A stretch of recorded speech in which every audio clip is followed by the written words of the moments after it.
You have assets here.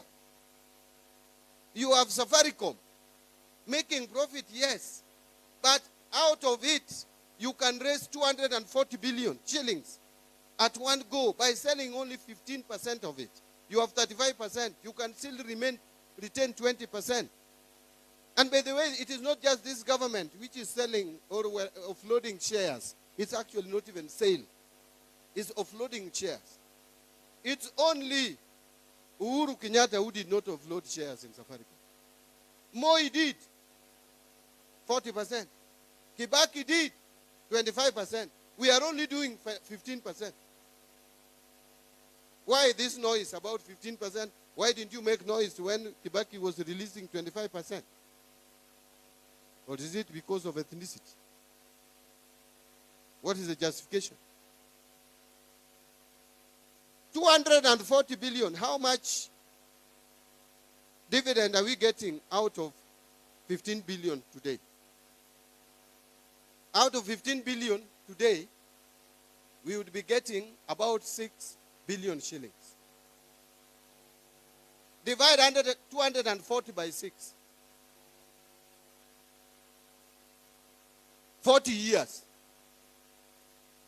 It will take us 40 years to get, if we retain the 15% and get dividends. That dividend, if we get the 240, that 240, we will take 40 years. So you want to refuse money today because you want to earn the same money for 40 years. Will you be alive? You have not even factored the time value of money, because 240 billion today is not 240 over the years up to 40 years. So long as where you put that money makes sense. And that is why we are saying that, yes, we have some infrastructure projects which can be commercially viable. Which roads we can call, dams which we can use for irrigation, commercial irrigation. We have energy in this country. The reason why we have blackouts all over the place is because Kenya is generating only 3,000 megawatts per year. But our economy should generate no less than 10,000 megawatts. Where are we going to get money to generate more power? Mutaua Wandai bure, ati Wandai anafanya kuna blackout, anatoa power wapi? He cannot manufacture power in Ugunja.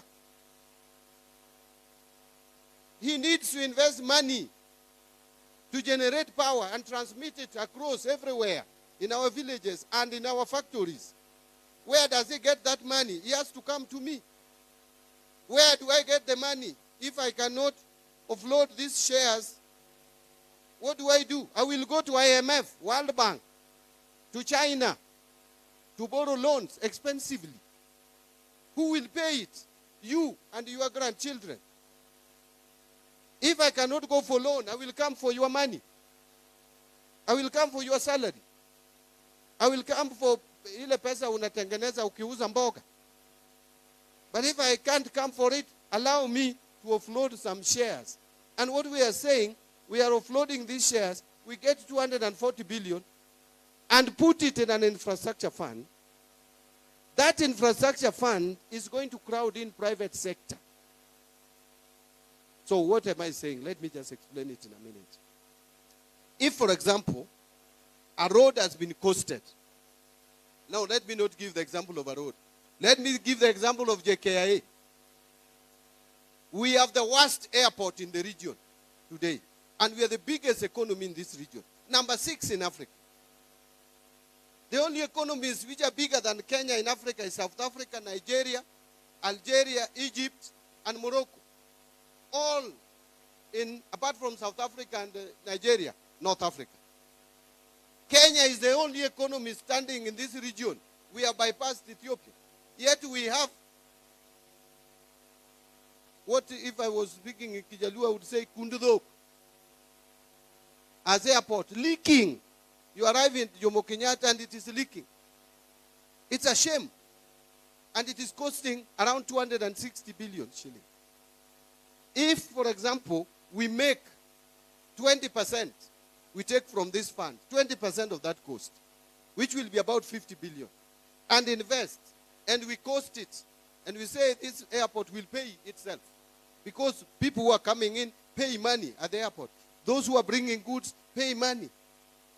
The air ticketing, everybody, the airlines, they pay money. They will pay back. We take 50 billion, we look for people with money, institutional investors. Bila kwenda kwa dani, tutaenda kwa institutional investors who have money, both external and internal. And we partner. What in Kiingereza tunasema blended capital. And do that airport in 1 or 2 years. And then we start crowding in investment in this country. People start seeing Kenya as a serious investment destination. Who does not want that? And naysayers will always tell you, government watakula. Kwani ni sisi ndio tunaweza kula, wao hawawezi kula? Why must we wait for them to be in leadership? And they have characters worse than some of us. Give us time, allow us space.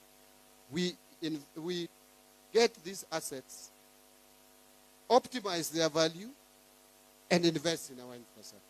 As I conclude, Kenya pipeline, we are again not selling, but we are releasing around 60-65% to you people and any other investor. We retain again 35 like we did with Safaricom. But that company will make more profits, and we are going to raise about 100 billion, which we can put in this fund and utilize to do major projects. We have listed across the country the roads that can be profitable across the country, including Migori and Homa Bay and everywhere else, and the rest of the country. We have listed energy projects. We have listed irrigation. Let me give you this example. Today, Kenya, for food security, out of analysis and assessment, Kenya requires about 10 million to 15 million more bags of maize every year. Beyond the rain-fed agriculture. Now sample this. Galana Kulalu, which we are now harvesting out of the 1,500 acres, 1,500 acres. Galana Kulalu, if we do the dam, we will irrigate 200,000 acres. And that dam costs 40 billion, 30 to 40 billion. And we can irrigate 200,000 acres. Each acre produces between 30 and 35 bags per one harvest. And you do 2 harvests in a year. That is between 60 and 70. Even if you take the lower, that is 60. And you multiply by 200,000 acres, that is 12 million bags. You have already sorted the food situation in the country. Who does not want that? And we need only between 30 and 40. Even if you take 40 billion, we'll come out of this infrastructure fund. And by the way, Galana Kulalu, the investors are already just around.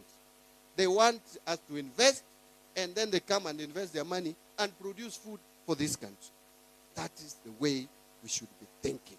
And we can release some of the fertile areas like Kitale, where we are growing maize. We release that area for coffee and tea and export and get foreign exchange to this country. Are those wild ideas? I don't think so. But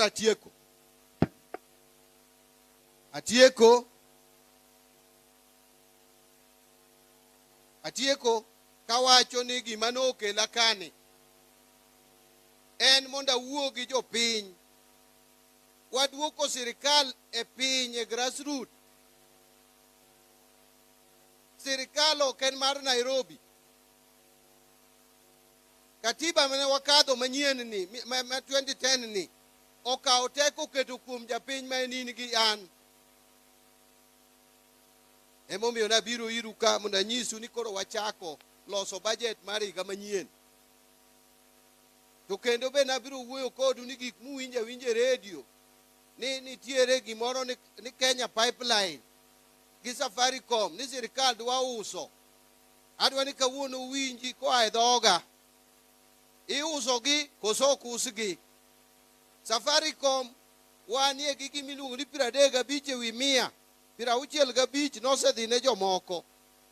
35 ni ema wacho ni